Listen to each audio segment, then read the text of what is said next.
E aí, moçada nuclear, tá aqui eu de novo. Hoje o assunto é forças de atrito. Bom, o atrito, gente, na natureza é uma coisa boa e ruim, mas ele é mais ruim do que uma coisa boa. Porque o atrito, a força de atrito, as forças que envolvem o atrito, elas são forças de resistência, elas são forças de gasto energético. Então, muitas das coisas que nós fazemos, elas não se tornam perfeitas porque boa parte da energia se perde na forma de atrito. Então, o atrito é uma força de resistência, é uma força resistiva, certo? Em questões do Enem, o atrito ele é bem fácil de entender, certo? Então, se a gente conseguir entender o cerne do atrito, a gente vai para frente com qualquer questão. Mas olha, se vocês olharem, o atrito ele decorre do que a gente chama de teoria do encaixe. Professor, por que é que o atrito ele gira em torno da teoria do encaixe? Porque foi descoberto, na verdade, existe duas formas de atrito. Existe o atrito para quando eu quero colocar o corpo em movimento, ou seja, ele está parado e eu quero colocar ele em movimento. E o atrito, de repente, é como se tivesse dois botões. E você aperta um botãozinho e muda o atrito quando esse corpo já está em movimento. Então, existe um atrito para quando o corpo vai se movimentar e existe um atrito para quando o corpo já está em movimento, certo? Essa teoria do encaixe, ela tenta mostrar por que é que isso acontece. Então, você imagina que um bloquinho, ele está sobre o chão e as partes que se tocam do bloco e do chão são certamente rugosas. Então elas estão ali meio que encaixadas. Quando você começa a fazer uma força para que esse bloco se mova, aquela primeira força ela vai ser para desencaixar o bloco do chão. Então é por isso que para você movimentar um corpo, você precisa fazer uma força maior, porque você está tentando desenganchar aqueles corpos e fazer eles se movimentarem. Funciona mais ou menos assim, ó. Imagina que esses corpos estão encaixados e aí eu vou fazer uma força para desencaixar esses corpos e depois eu só vou tentar manter esse desencaixe. Então, para que você consiga desencaixar esse bloco do chão, você precisa fazer uma força maior do que você faria para manter esse bloco em movimento. Professor, uma ponte do cotidiano. Quando o carro para na rua e você precisa empurrá-lo por conta que a bateria não está funcionando, para você colocar aquele carrinho em movimento, você pede o seu primo lá, ou sua tia, ou seu sobrinho para pegar o carrinho e empurrar. Naquele primeiro momento é mais difícil movimentar o carro, porque o primeiro momento é para desencaixar esse carro do chão.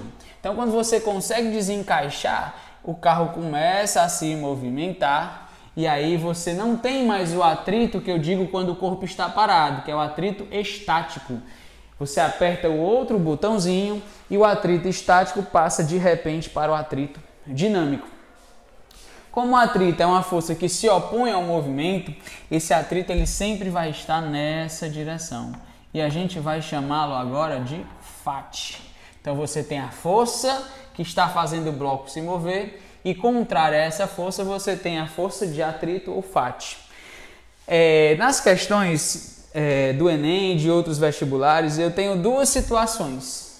Eu tenho uma situação onde esses caras estão na mesma direção, a direção matriz ou a direção suporte, ou seja, eles estão aqui na direção horizontal.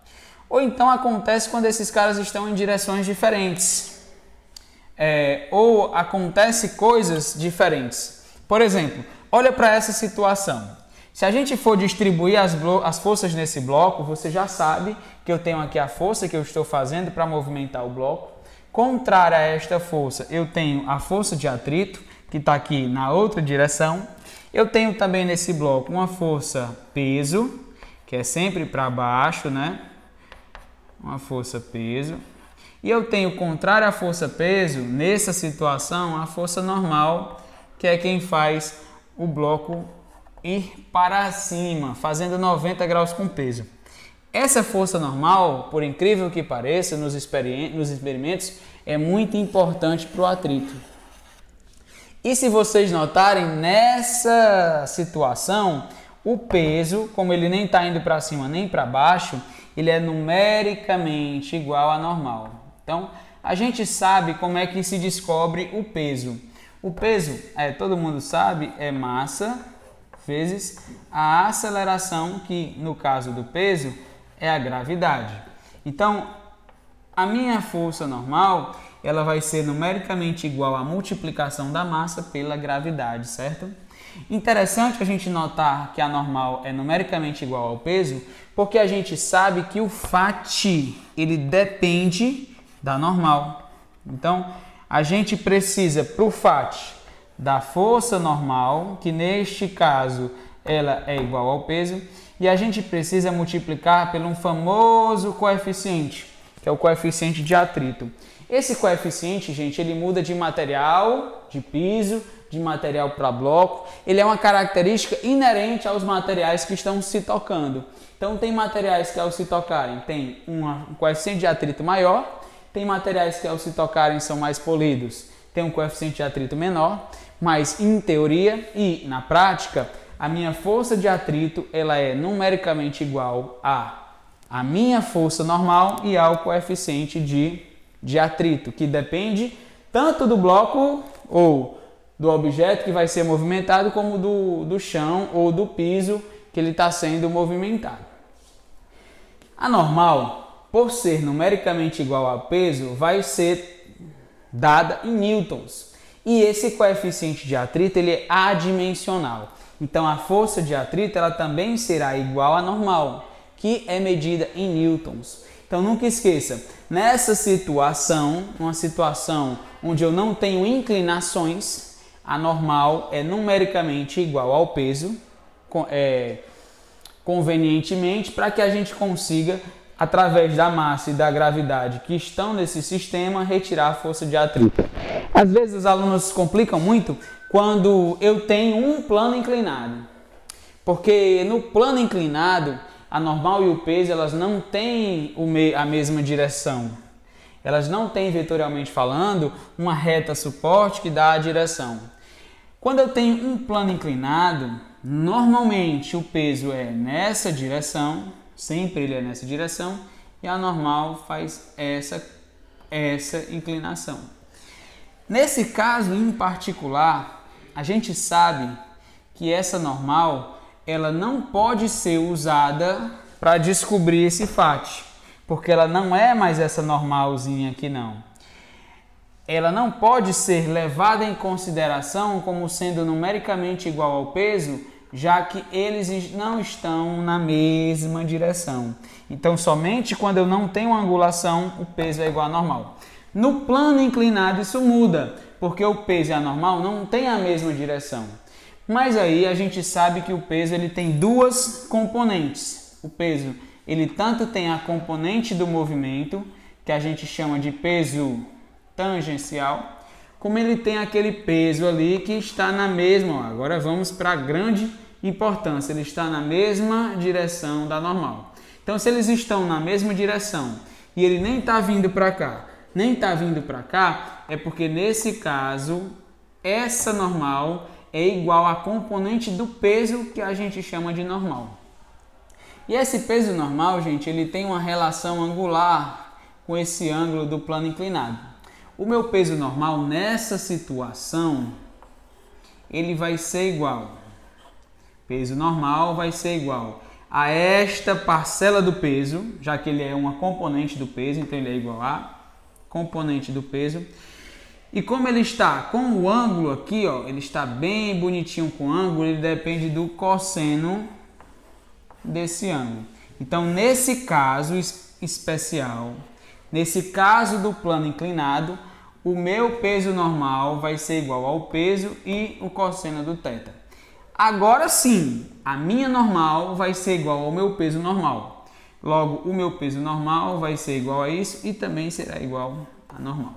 Nesta ocasião, ao invés de eu colocar somente a normal, como eu coloquei aqui, igual ao peso, eu coloco a normal aqui igual ao peso normal. E aí você tem, para descobrir a força de atrito, isto aqui, ó, o peso, que é mg, vezes o cosseno de θ. E aí, como eles estão em contato, eu vou ter um coeficiente específico para essas duas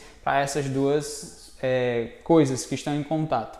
Então, a força de atrito, quando eu tenho um bloco num plano inclinado, vai depender do peso, do cosseno do ângulo e agora do coeficiente de atrito. Então, vamos lá. A grande diferença aqui é que o meu FAT anormal, quando eu não tenho inclinação, é igual ao peso. E o peso é mg, fica fácil descobrir essa normal. Quando eu tenho essa situação do plano inclinado, a minha normal agora não é mais igual ao peso, mas é igual a uma parcela do peso, que é o peso normal. E aí eu tenho que o peso normal é o peso multiplicado por uma parte. É tanto que não vai dar, esse peso normal vai ser menor do que o peso. Porque o cosseno do θ, gente, quanto maior o ângulo, menor esse cosseno, né? E ele diminui, ele decresce com o aumento do ângulo. Então esse peso vai ser só uma componente, vai ser só uma parcela, o peso normal vai ser só uma parcela do peso cheio. E agora isso aqui vai ser igual a normal. E aí você substituizinho facilmente, no lugar de normal, você coloca a parcela do peso que ela representa e esse coeficiente sempre vai existir.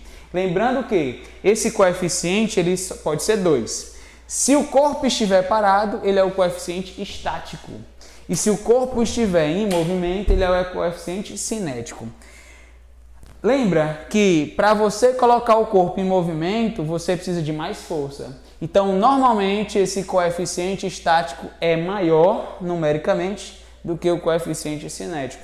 Professor, não entendi não, explica aí, vou explicar.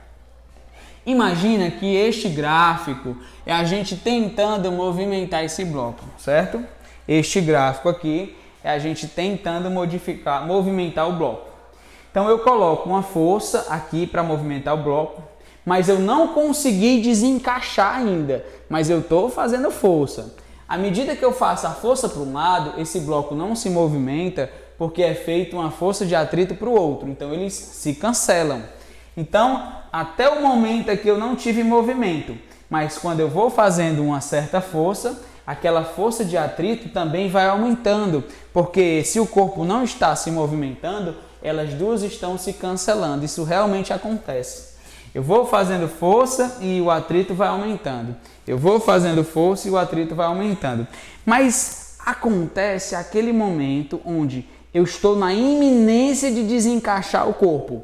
Então é como se eu tivesse uma força para um atrito máximo. Aquele corpo, qualquer forçazinha maior do que aquele corpo faz ele se movimentar. Esse ponto aqui é como se fosse o FAT máximo. Vou chamá-lo de força de atrito máximo. O corpo ainda não se movimentou, mas qualquer força que eu fizer vai fazer com que esse corpo se movimente. Então tem realmente um FAT máximo. Gente, é rápido.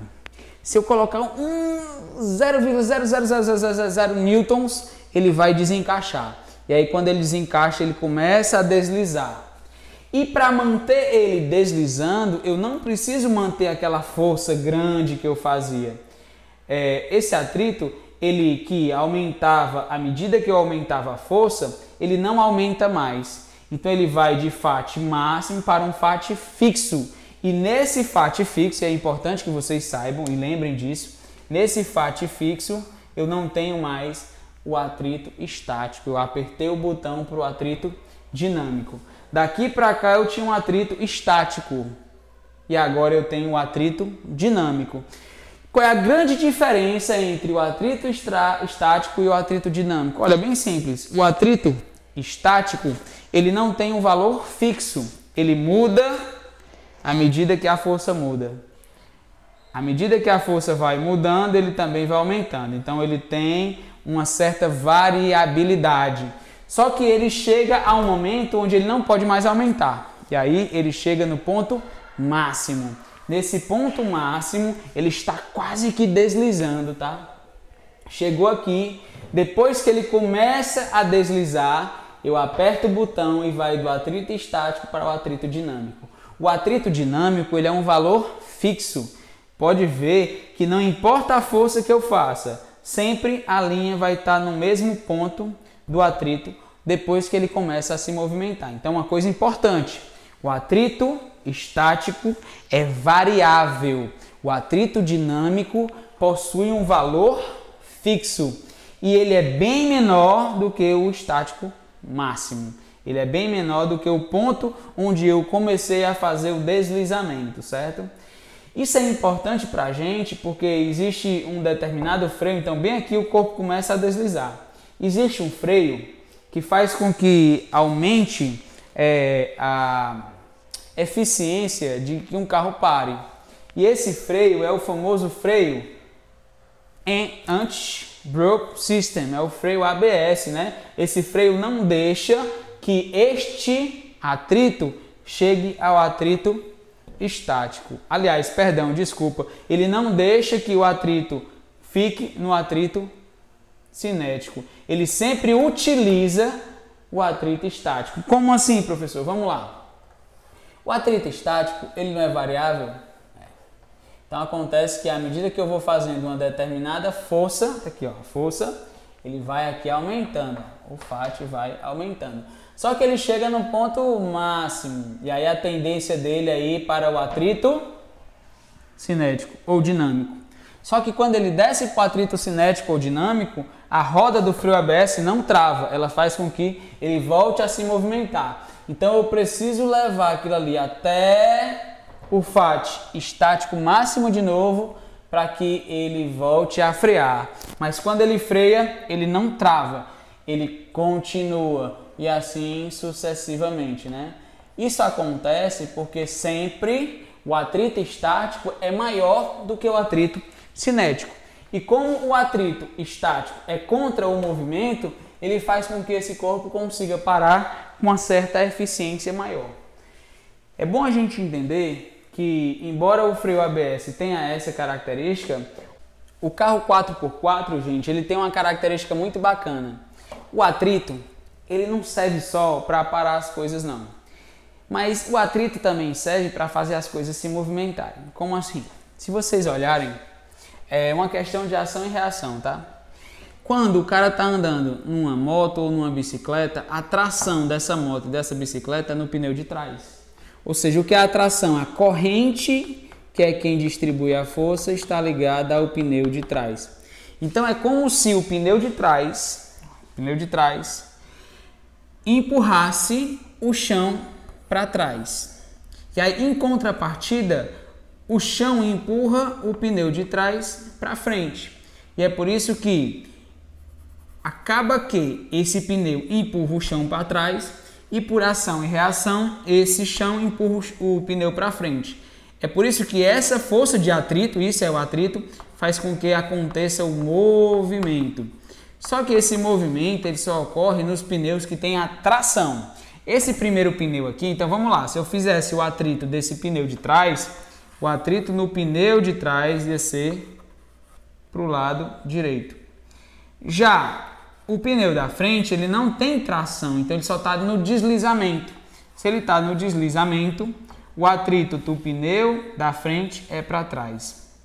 Então, sempre o atrito do movimento vai estar levando as coisas para frente. No caso de uma moto, eu só tenho um pneu botando para frente. Este cara aqui, na verdade, ele está atrapalhando esse movimento, porque ele está jogando o atrito para trás. Então eu tenho um FAT para frente e tenho um FAT para trás. Não é tão eficiente. Já um carro com pneu 4x4, tração 4x4, todos os pneus desse carro estão empurrando o chão para trás. Logo, o chão está empurrando todos os pneus para frente.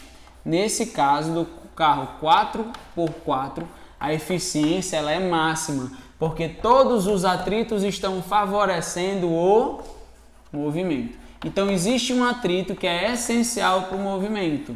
E existe o atrito do deslizamento. A gente não pode confundir os dois, tá? Então numa moto ou numa bicicleta eu tenho duas direções para o atrito. Uma para frente no pneu da tração e uma para trás no pneu do deslizamento. Já num carro 4x4, todas as forças de atrito são para frente. Ou seja, todas as forças estão contribuindo com o movimento. Bom, o atrito era só isso. É bom a gente não confundir essa parte. Isso aqui já caiu em prova do Enem, gente. Então eu quero que vocês fiquem atentos. É um assunto simples, tranquilo e que vocês não confundam, beleza? Qualquer coisa aí eu estou à disposição de vocês. Valeu!